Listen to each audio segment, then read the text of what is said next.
नमस्कार विद्यार्थी मित्रांनो, आज आपण पाहत आहे वर्ग 9चा मराठी हा विषय. त्यामध्ये पाहत आहे आपण रिव्हिजन लेसन नंबर 3. कोणता? बेटा मी ऐकतो आहे. ओके. त्याचे कवी लेखक आहे वसंत काळे. ओके.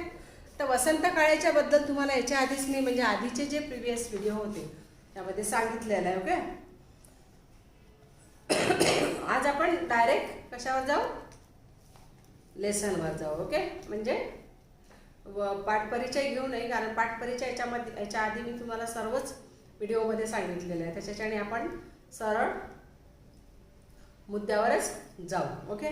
पहा, तिसरी घंटा घणघणली, बाहेरचा संमिश्र कोलाहल बंद झाला. कोलाहल म्हणजे जे क्राऊड होतं ते. उगीच इकडून तिकडून वळणाऱ्या माना स्टेजच्या दिशेने स्थिर झाल्या. लोकांचे लक्ष आता आमच्याकडे आहे याची खात्री वाटताच मी गंभीर आवाजात बोलायला सुरुवात केली. मी म्हणजे कोण? लेखकाने. सभ्य स्त्री पुरुष हो, माझ्या वादन विद्यालयाचा हा पहिलाच जाहीर कार्यक्रम आहे. आपल्या चरणी ही कला सादर करताना मला अतिशय आनंद होत आहे. आपण शांतपणे या सर्व कार्यक्रमाचा आस्वाद घ्यावा. म्हणजेच गोळी असावी तुम्हाला, अशी आपल्याला नम्र विनंती करून मी कार्यक्रमाला सुरुवात करतो. आजच्या कार्यक्रमाची सुरुवात शिरीष भागवत यांच्या फिडल वाद्याने, म्हणजे पाश्चिमात्य वाद्य आहे ते, फिडल वादनाने होईल. हा विद्यार्थी माझ्या विद्यालयात नुकताच शिकायला आलेला आहे. कलेच्या प्रांतातील हा नौखा मुसाफिर म्हणजेच प्रवासी आहे. हे लक्षात घेऊन आपण त्याच्या हुशारीचे कौतुक करावे ही विनंती. एवढे बोलून मी शिरीषकडे पाहिले. मला या मुलाची अतिशय भीती वाटत होती. खरे सांगायचे म्हणजे माझ्या मनातून मला शिरीषला कार्यक्रम द्यायचाच नव्हता, कारण नुकताच शिकायला लागलेला हा विद्यार्थी माझ्या विद्यालयाचे नाव खराब करील याची मला खात्री होती. म्हणून मी याला कार्यक्रम देण्याचे टाळत होतो. और अभी एक पैराग्राफ पढ़े हैं, उसका मैं थोड़ा सा आपको सार बता देती हूँ. ओके. क्या हुआ कि ये जो वसंत काळे है, वसंत काळे के जो इनका क्या था, एक वाद्य विद्यालय म्हणजे संगीत क्लास था, और संगीत क्लास का फर्स्ट उनका लाइव शो था. फर्स्ट लाइव शो होने की वजह से, जैसे हमने क्या जो आपने अगर प्रयोग देखे होंगे, प्रयोग इट मीन्स नाटक देखे होंगे, तो उसमें पहली बेल सेकंड बेल बजती है. मतलब पहली बेल रहती है कि थोड़ा सा थोड़ा सा उनको प्रिपेयर होने का रहता है. वो फिर लास्ट में जब तीसरी बेल बजती है, तो वैसे ही उन्होंने भी 2 बेल बजाए. उसके बाद लास्ट में जब तीसरी बेल बजी तो सब लोग आकर्षित होते हैं स्टेज के सामने में. वैसे उन्होंने तीसरी घंटा इट मीन्स तीसरी बेल बज गई, और जैसे ही लोगों का जो क्राउड रहता है कि ऐसा ही आ बैठ वहाँ बैठ है ना, आप देखते हो ना पिक्चर जब चालू होने के पहले हम टिकट लेते हैं, और टिकट लेने के बाद हम सिनेमा गृह में प्रवेश करते हैं, तो वो बोलता है मेरी सीट कहाँ है, ये वो, यानी ये जो हमारा जो कोलाहल हमारा जो क्राउड, हमारा जो आवाज़ रहता है, जैसे ही तीसरी बेल बजे वैसे आप देखते हो पिक्चर जैसे एडवर्टाइज भी स्टार्ट हुई तो भी लोग शांति से बैठते हैं. तो वैसा ही ये जो लाइव क्लास था क्या का संगीत क्लास का, तो उसमें लोग ऐसे ही कोलाहल कर रहे थे, आवाज़ कर रहे थे. जैसे ही बेल बजे वैसे उनके पूरे के जो गर्दन थी वो स्टेज के तरफ झुक गई, यानी वो स्टेज के तरफ देखने लगे. उसके बाद क्या हुआ कि अरे लोगों का ध्यान अब हमारे स्टेज के तरफ है. ये देखते ही जो लेखक थे वसंत काळे, इन्होंने अपने गंभीर आवाज से बोला कि अपन बोलते ना, जैसे कोई चालू करने, जैसे हमारा प्रोग्राम स्टार्ट होने वाला रहता था, हम बोलते हैं ना कि प्रिय बंधू आणि भगिनींनो, सेम वैसा ही उन्होंने बोला है कि सभ्य स्त्री आणि पुरुषांनो, आज माझ्या वादन यानी मेरे जो आज का जो वीडियो है, मेरा जो आज का क्लास है, जैसे उनका शांति से वो बैठने लगे तभी उन्होंने बोला लेखक ने कि सभ्य स्त्री और पुरुष हो। क्या बोल रहे कि आज मेरे जो संगीत क्लास है इसका क्या है, फर्स्ट डे है, और लाइव क्लास का फर्स्ट डे है, लाइव क्लास का फर्स्ट डे है मेरा। और मुझे अतिशय आनंद हो रहा है, मतलब अतिशय हर्ष हो रहा है कि आप ये जो प्रोग्राम है आप शांति से सुनोगे, उसका आस्वाद लोगे, उसके गोड़ी लोगे, ऐसा मुझे लगता है। उसके बाद और मेरी नम्र विनंती है, ये जो विद्यार्थी है जो अभी फिडल वाद्य करने वाला है, शिरीष भागवत, ये क्या है, ये मेरे क्लास में न्यू स्टूडेंट्स है, यानी नौखा मुसाफिर म्हणजेच न्यू स्टूडेंट्स है मेरे क्लास का। उसका थोड़ा मतलब उसके होशियारी की थोड़ा सा क्या करो, कौतुक करो, यानी उसका वाहवाही करो, उसके जो वो बजाएगा उसका वाहवाह करो, ऐसा उन्होंने लोगों को क्या किया, आह्वान किया। उसके बाद कलेजा पर्यंत था नौका मुसाफिर है, मैंने उसने ज़्यादा दिन नहीं हुए मेरे स्कूल में ज्वाइन करने के लिए, और ये नया है और आज ये नया स्टेज परफॉर्मेंस कर रहा है, इसलिए आप प्रेक्षक गण हो शांति से उसका सुन लीजिएगा, ऐसा वो। और यही वो मैं ये विनंती कर रहा हूँ, मतलब ये दे रहा हूँ, विनंती कर रहा हूँ। यानी और फिर ऐसा बोलने के बाद उन्होंने, लेखक ने शिरीष भागवत की तरफ देखा और बोलने लगे कि उनके मन में बहुत सा डर था। क्यों था डर? क्योंकि उसको यानी सही बोलने का था, तो उनका जो लाइव क्लास का फर्स्ट डे था, मतलब उससे क्या होती, उनकी इबरत थी कि अगर लाइव क्लास अच्छे से नहीं हुआ तो लोग उनके क्लास में एडमिशन ना लें, इसलिए उनके मन में ऐसा डर पैदा हुआ था। उनका ऐसा यही नहीं था कि मन नहीं था कि उसको शिरीष को क्या दे, लाइव क्लास लाइव प्रोग्राम्स दे, परंतु उनके मन में पूरा दड़पण था, किसके, लेखक के मन में, कि ये प्रोग्राम्स अच्छे से करता है कि नहीं करता है। इसीलिए उन्होंने लोगों को आह्वान किया था कि ये जो है, ये जो लड़का है जो बजाने वाला है, वो अभी नया सीखा हुआ है, इसमें ज़्यादा दिन नए हुए हैं, यानी वो ये गायन क्लास का ज़्यादा दिन नहीं हुआ है इसको, ये नवा स्टूडेंट्स है, ऐसा उन्होंने परिचय दिया था।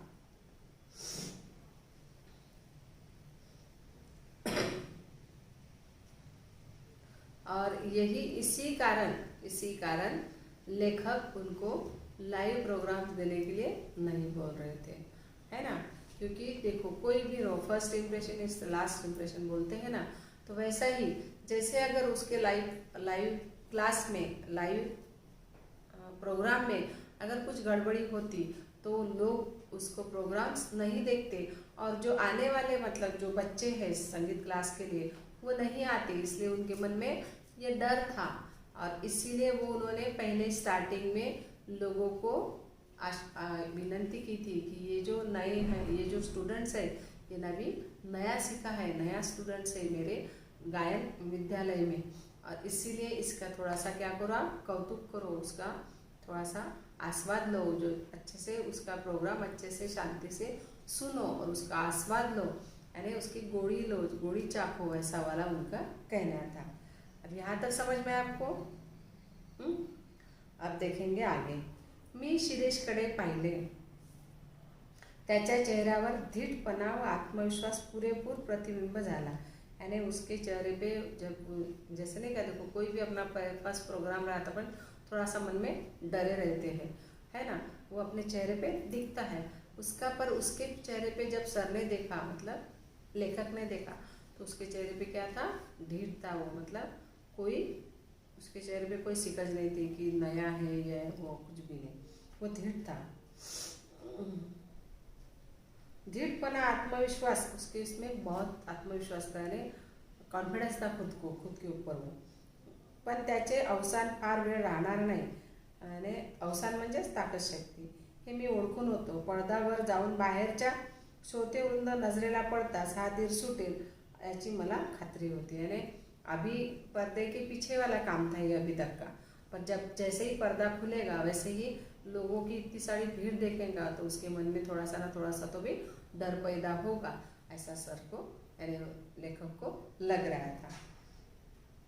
शिरीषने खून करताच मी पडदेवाल्याला इशारा केला आणि पडदा झरझर वर गेला. फुटलाईटच्या झगमगीत प्रकाश डोळ्यावर पडताच गिरीशने डोळे मिटून घेतले. त्या प्रकाशाची डोळ्यांना जराशी सवय असल्यावर शिरीष संबंध श्रोतेरुंद दिसला व त्या क्षणी त्याच्या मनात झालेली चलबिचल त्याच्या चेहऱ्यावर स्पष्ट दिसू लागली.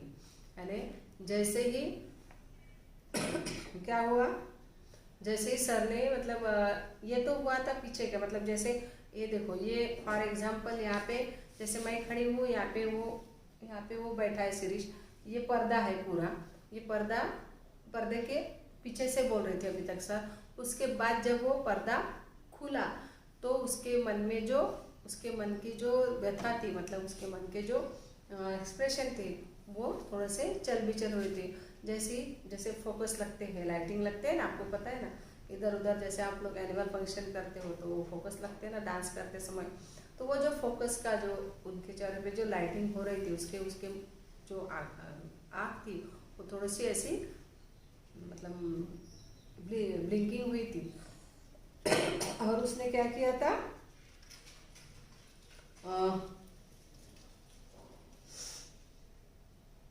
गडबडून गेला हे ओळखले आणि वो थोड़ा सा तो भी ये हुआ, चलबिचल हुआ इसके मन, ऐसा उन्होंने लेखक ने पहचान लिया था. त्याला आता सावरून धरणे शिक्षक या नात्याने माझे कर्तव्य होते. मी तंबोरेवाल्याला व तबलेवाल्याला खून केली. तंबोरेवाल्याने धीर गंभीर आवाज घूमू लागला. यानी अब उनको संवरना उन्हीं को करना था, क्योंकि वो एक उसके क्या थे, गुरु थे. इसलिए उन्होंने जो तंबोरे वाला और उसके साथ में वादन, आप देखते हो ना वादन क्लासिकल वादन देखते हो ना आप टीवी पे, सेम वैसी स्थिति गृहीत धरो, यानी ऐसा इमॅजिनेशन करो.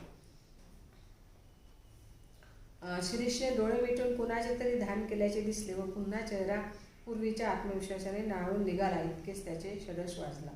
यानी जैसे ही ये तो चलबिचल हुआ, उसके बाद जैसे तंबोरा वाला और ये क्या तबले वाला ने स्टार्ट किया, तो वैसे ही शिरीष ने क्या किया, 2 मिनट के लिए अपने आप बंद कर लिया और किसी का तो भी उसने ध्यान किया था.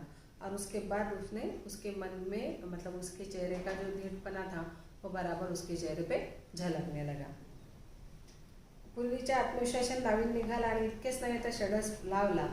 एका 10 ते 12 वर्षाच्या मुलाने शांतपणे वाजवायला सुरुवात केलेली पाहून लोक शांत बसले. धीमेपणाने शिरीष भूप रागातील गत वाजवायला सुरुवात केली. तेच ते सूर, मात्राचेही फरक नाही. तो शांतपणे वाजू लागला आणि आजपर्यंत बसला नव्हता तेवढा धक्का मला बसला. यानी सर को जितना मतलब ये लग रहा था, यानी उनके आत्मविश्वास डगमगा रहा था. किसका, लेखक का आत्मविश्वास डगमगा रहा था. उन्होंने पहले प्रेक्षक गणों को क्या किया, आह्वान भी किया कि ये नया है, ये नया मुसाफिर है, इसको थोड़ा सा संभाल लीजिएगा, आप इसका शांति से सुन लीजिएगा, मतलब सुन लीजिएगा और उसको प्रतिसाद दीजिएगा, उसकी आस्वाद ये करो, शांतपने सुन लो करके उसको प्रतिसाद दो. ये नया है, ये मेरे स्कूल में नया, मतलब मेरे गायन क्लास में नया विद्यार्थी है, नया मुसाफिर है और उसको लाइव अभी आज ही वो फर्स्ट कर रहा है. इसलिए लोगों को उन्होंने लेखक ने उनको बता दिया, वसंत काळे ने उनको बता दिया. फिर जब वो पर्दा उठा, मतलब पर्दा गिरा और पर्दा उठाया तो उसको जब उन्होंने श्रोतेगण दिखे, मतलब जो श्रोते म्हणजे जो सुनने वाले, जो लोग आए हैं प्रेक्षक, उनको देख के उनके चेहरे पे थोड़ा बहुत हावभाव चेंज हुए. किसके, शिरीष भागवत के चेहरे पे थोड़े बहुत हावभाव चेंज हुए. परंतु ये सर ने देखा था, क्योंकि सर यानी लेखक वसंत काळे ने देखा था उनके चेहरे के हावभाव एक्सप्रेशन चेंज हुए थे. जैसे लाइट और पूरे क्राउड दिखा उसको तो थोड़ा सा मन का उसकी व्यथा चेंज हुई. और जैसे ही उसने अपने, जैसे प्रकाश आया और उसके बाद थोड़ी देर के बाद उसने अपने ऐसे आँख बंद कर ली और थोड़ी देर ध्यान किया, और उसके बाद उसने आँख खोली, और उसके बाद उसके मन का जो उसके पहले जो धीट था उसके चेहरे पे, धीट यानी ऐसा क्या बोलते उसको, यानी जैसे ना आत्मविश्वास रहता है उसको बोलते धीटपना, है ना।